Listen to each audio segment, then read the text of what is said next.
Jadi itu ceritanya Nabiullah Isa alaihissalam, dia mau pergi, kemudian dia tanya sama kawannya, siapa yang mau kawankan saya?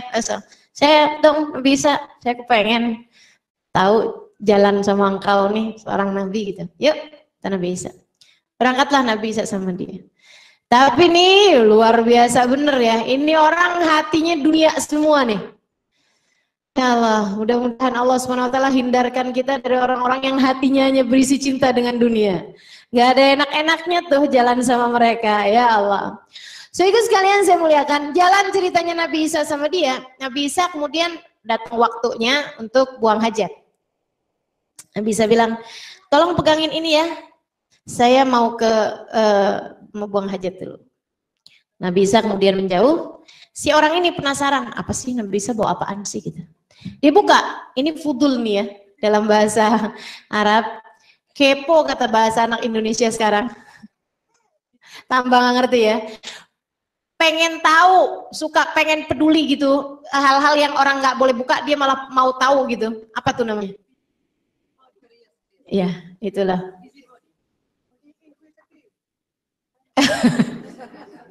Saya sekarang yang nggak ngerti. Akhirnya kemudian dibuka tuh bungkusan Nabi Isa. Itu kan dilarang tuh dalam Islam. Kita tidak diperkenankan kecuali yang memang boleh gitu ya. Memang sudah diizinkan, silakan dibuka, silakan. Tapi kalau misalnya bukan tidak diperkenankan seperti itu, kita nggak boleh. Walaupun kita sedang misalnya udah diperkenankan, silakan masuk kamar mandi gitu ya. Kita mau kencing aja, kita buka-bukain sabun-sabunnya orang. Nah itu fuduli namanya. Sehingga sekalian, dia kemudian buka tuh apa yang dibawa oleh Nabi Isa. Bukanya aja udah salah karena nggak diperkenankan. Habis dia buka, ternyata dilihatnya ada 3 buah roti yang kelihatannya masih hangat-hangat gitu ya, dibawa oleh Nabi Isa ini. Begini, palingan ini hadiah dari orang, namanya Nabi kan kadang suka dikasih hadiah sama orang. Nabi Isa juga nggak tahu berapa isi rotinya. Udah aja, saya makan aja 1. Ini tambah lagi nih, mau-maunya sama yang haram nih dia nih.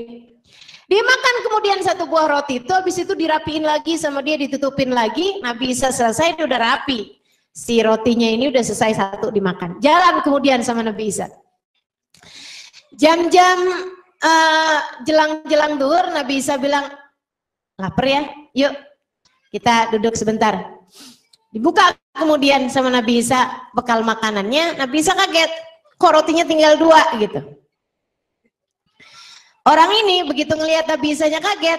Oh ternyata Nabi Isa tahu berapa jumlah rotinya. Tapi ini ya hati yang berpenyakit. Gimana caranya nih ya?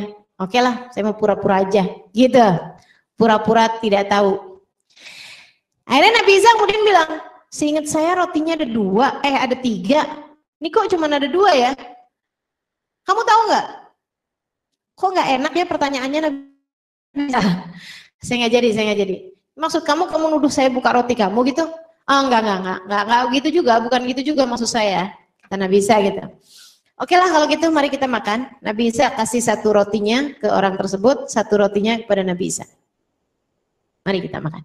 Makanlah. Cuma Nabi Isa perlu adain tes nih sama orang ini nih. Sebenarnya orang ini kenapa nih? Penasaran Nabi Isa. Nabi Isa kemudian jalan. Lihat ada bangkainya, bukan bangkai, ada tulang belulang ayam di hutan tersebut. Nabi Isa kumpulkan tulang belulang ayam atau burung gitu ya, kumpulkan sama Nabi Isa. Kemudian Nabi Isa kan mukjizat, Nabi Isa punya mukjizat. Nabi Isa pegang, kemudian berkata, "Gum ya Abdullah biidznillah." Bangkitlah wahai hamba Allah dengan izin Allah. Subhanallah, tulang belulangnya langsung nyatu, kemudian ada ininya, semua peralatannya burung tersebut sampai ke tulang-tulangnya, sampai ke dagingnya, sampai ke uratnya, apa semuanya saling sambung sampai kemudian hidup. Begitu hidup kemudian Nabi Isa pun melepaskannya. Orangnya luar biasa gitu, wah hidup lagi, engkau memang Nabi yang luar biasa wahai Nabi Isa.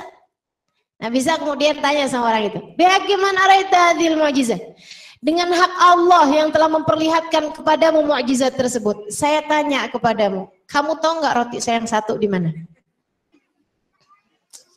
Nabi Isa jangan nuduh dong, saya nggak tahu-tahu. Kita tuh gimana sih? Kita kok udah belum kayak begini nih, kamu agak susah nih saya nih. Oh ya udah, oke lah kata Nabi Isa. Iya udah. Saya nggak tahu. Ya udah, ayo kalau gitu jalan. Berangkat lagi. Melewati sungai. Kata Nabi Isa, saya tuh mau ke sana, mau ke seberang sungai sana, tapi ini dipisahkan dengan sungai. Wah, kita naik apa dong Nabi Isa? Gak ada perahu, gak ada penyeberangan, gak ada apa-apa nih. Yaudah kalau gitu, kata Nabi Isa, kamu gini aja, sini, kamu ke belakang saya. Oke lah kalau gitu, dia pun ke belakangnya Nabi Isa. Pegangan ya, baik Nabi Isa. Pejam matanya ya, baik Nabi Isa. Ikuti saya, baik Nabi Isa. Nabi Isa kemudian minta kepada Allah Subhanahu wa taala, mereka pun kemudian berjalan di atas sungai, di atas air. Sampai ke ujungnya. Habis selesai sampai di ujungnya, wah, hebat, luar biasa nih engkau Nabi Isa nih. Masya Allah, luar biasa sekali.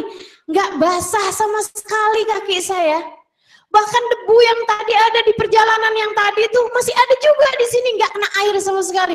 Kamu memang Nabi yang luar biasa, wahai Nabi Isa. Nabi Isa pakai lagi tuh buat senjata. Bagaimana areta hadhil mu'jizah? Demi Allah yang telah memperlihatkan kepadamu mukjizat ini, aku tanya kepadamu sekali lagi, adakah kamu tahu roti saya yang hilang? Seingat saya bawa roti ini 3. Yang satu itu kemana ya? Aduh Nabi Isa, kenapa sih kamu selalu menuduh saya? Saya nggak tahu apa-apa pasal roti kamu yang hilang itu. Saya nggak tahu. Emang dari awalnya dia cuma 2 kok. Mungkin kamu yang lupa atau mungkin orangnya itu keliru masukin kali. Wow, udah nuduh-nuduh orang pula. Dan Nabi Isa, oke lah, baiklah, yuk. Saudara-saudariku sekalian saya muliakan, jalan kembali Nabi Isa. Sampai di sebuah perjalanan, pertengahan jalan, Nabi Isa melihat ada gundukan tanah. Sama Nabi Isa, gundukan tanah tersebut dibagi 3. Dibagi 3 oleh Nabi Isa alaihissalam. Habis itu kemudian Nabi Isa berdoa. Doa, berubah menjadi emas. 3 gundukan tanah tersebut berubah menjadi emas. Gundukan besar-besar ya, tinggi-tinggi jadi emas. Wah, ini apa nih Nabi Isa? Emas, kata Nabi Isa. Emas nih, beneran nih emas nih. Iya, kan saya bisa minta sama Allah. Jadi ini sudah saya mintakan dengan mukjizat saya untuk berubah jadi emas. Jadi sekarang nih 3 ini nih emas. Wah, luar biasa, bener ya. Kau memang Nabi yang luar biasa, itu matanya langsung kuning. Kuning warna emas. Akhirnya kemudian Nabi Isa bilang, ya gitulah. Ini buat siapa aja nih Nabi Isa? Ini yang satu, kan saya yang ngerubah jadi emas. Jadi satu buat saya. Oh gitu, iyalah semuanya juga punyamu Nabi Isa. Kata Nabi Isa, yang satu lagi, kan kamu udah nemenin saya. Jadi satu buat kamu. Wah, makasih Nabi Isa, makasih banget. Yang satu lagi buat siapa? Kata Nabi Isa, yang satu lagi buat orang yang makan roti saya yang hilang.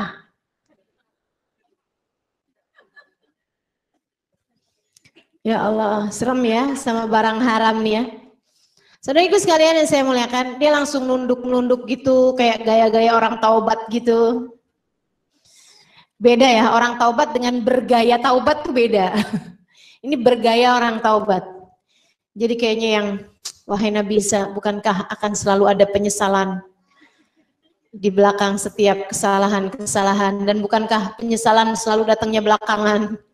Kalau di awal namanya pendaftaran ya. Dia bilang, wahai Nabi Isa, bukankah Allah pun selalu menerima taubat dari hamba-hambanya? Dengan penuh penyesalan ku sampaikan kepadamu bahwasanya sayalah yang memakan rotimu yang hilang. Nabi Isa kemudian bilang, dia bilang, khudhak, ambil semuanya buat kamu. Saya nggak perlu sama dunia, tapi saya minta kepadamu untuk tidak menemani aku. Dia nggak merasa berat juga sama kehilangan Nabi, karena kan dia memang hatinya cuma isinya dunia. Nauzubillah min dzalik. Jadi dia bilang, kalau gitu makasih Nabi Isa, makasih banget nih, makasih banyak. Dia nggak tahu betapa ruginya tidak jadi menemani seorang Nabi. Dia nggak paham, kasihan ya. Ada begitu banyak orang-orang di atas muka bumi ini yang nggak paham. Dikirain bahwa rezeki itu cuma urusan uang, cuma urusan harta, cuma urusan materi. Dia nggak tahu menemani orang soleh, menemani orang soleha, menemani atau punya orang-orang di sekeliling kita yang mencintai kita, menyayangi kita, bisa membawakan kita kepada Allah Subhanahu Wa Taala, karunia yang luar biasa besar. Para sahabat Nabi tahu itu, karenanya mereka tidak peduli apapun yang terjadi selagi mereka dapat senantiasa bersama dengan baginda Nabi besar Muhammad sallallahu alaihi wasallam. Saudara sekalian saya muliakan, ditinggal sama Nabi Isa, tinggal dia yang kebingungan gimana bawanya nih. Gimana bawanya nih? Besar-besar begitu bawa satu aja dia kesusahan. Dia pun juga nggak berpikir, ya udah deh saya bawa seala kadarnya yang saya bisa, gitu ya. Saya tinggalin sisanya. Nggak mau juga. Orang-orang dunia kan nggak mau ketinggalan yang seperti itu. Dia nggak mau ada orang lain dapat itu gitu ya. Jadi akhirnya kemudian dia tungguin aja di situ. Dia tungguin aja. Nggak lama kemudian datang 2 orang preman, 2 orang penjahat, 2 orang badan-badannya besar, dua-duanya ke situ. Begitu dilihat kemudian, wah ini apa nih? Emas ini ya. Langsung buka pedang. Set. Kita bunuh aja nih dia nih. Dia pikir, apalah artinya saya mati walaupun punya emas banyak kan begitu. Jadi dia kemudian, santai bro.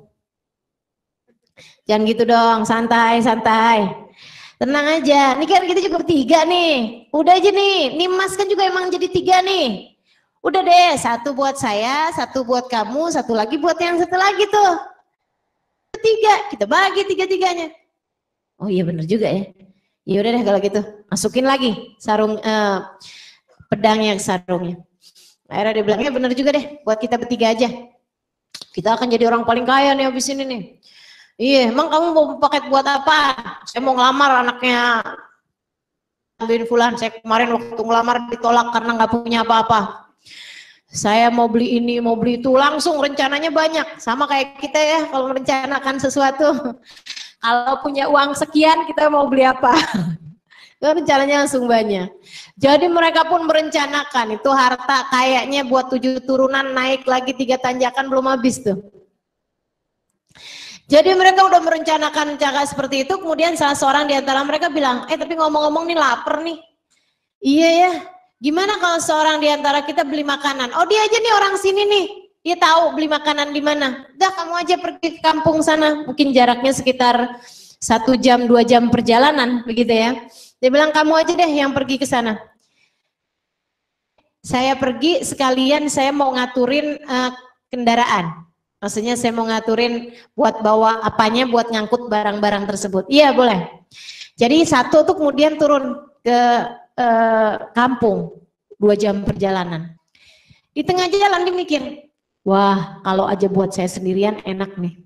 Saya kan turun ke kampung nih, saya siapkan semua penjemputannya, ini itunya apa segala macam, sehingga kemudian saya ambil semuanya, tapi ini saya mesti beresin dulu 2 orang ini, biar saya sendiri aja yang punya emas itu. Gimana caranya ya? Oh, lama-kelamaan dia ketemu idenya. Dia akan taruhkan racun di makanan 2 orang tersebut. Yang satu kawannya Nabi Isa itu ya, yang satu lagi adalah temennya dia sebenarnya. Nah itu, kadang urusan uang nih orang nggak tahu teman, nggak tahu keluarga, nggak tahu saudara gitu ya. Urusan uang kayak nggak ada saudaranya gitu. Nauzubillah min dzalik, nauzubillah min dzalik. Saudara sekalian yang saya muliakan, habis direncanakan seperti itu, dia pun nyampe ke kampung, dia makan banyak-banyak, dia kemudian rencanakan penjemputannya untuk emas tersebut, tapi dia bilang tungguin tapi jangan sekarang, ntar aja nanti agak sore-sorean biar nanti kan waktu ngambilnya nggak kelihatan. Dia nggak bilang sama mereka, sama orang kampung bahwa itu adalah emas, pokoknya dia sewa lah gitu ya, sewa untuk jadi kendaraan dia ngangkut, dia kasih tahu petunjuknya dekat sama ini, dekat sama itu gitu.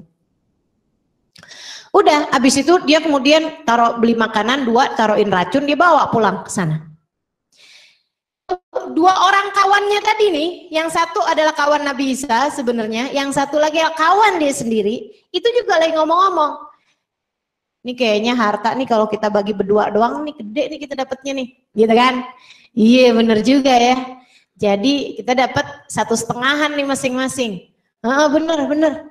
Dia bilang, terus gimana dong? Itu kan kawan kamu tuh. Ah enggak kok, saya juga baru aja kenal. Oh itu biasa tuh ya.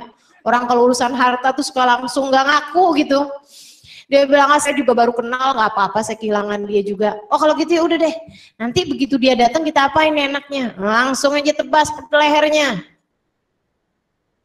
Saudara sekalian saya muliakan, datang nih kawannya, bawa makanan yang sudah beracun. Dua orang tersebut sudah merencanakan pembunuhannya. Begitu dia datang, yuk kawan-kawan kita makan. Yang satu kemudian datang ke belakangnya, matilah dia pada saat tersebut. Mati kemudian si orang ini. Masih jenazahnya di situ, dua orang tersebut dengan ketawa-ketawa kemudian, wah akhirnya deh kita bagi dua nih. Harta sebegini banyaknya, kita sekarang jadi orang paling kaya di kampung kita. Mereka kemudian buka makanannya tersebut, kemudian makan mereka berdua, matilah kedua-duanya di dekat situ. Selang seberapa lama Nabi Isa pun datang jalan tersebut. Dilihatnya 3 gundukan emas, masih seperti pembagian Nabi Isa yang tadi. Seperti pembagian Nabi Isa yang tadi, dan sudah ada 3 mayit di sekeliling daripada 3 gundukan itu. Katanya Nabi Isa, hakadha fa'alatid dunya bi ahbabiha. Demikianlah dunia akan selalu memperlakukan para pecinta-pecintanya. Akan mati dan dunianya tersisa. Dunianya mah ada-ada aja gitu kan. Tapi orang-orangnya tuh, para pecinta-pecintanya akan selalu dibegitukan sama dunia. Dia akan selalu mengecewakan para pecintanya. Nauzubillah min dzalik. Yuk kita bikin diri kita nggak usah terlalu bergantung sama urusan dunia. Mudah-mudahan Allah mudahkan, mudah-mudahan Allah bagi kebaikan-kebaikan hati kita insya Allah.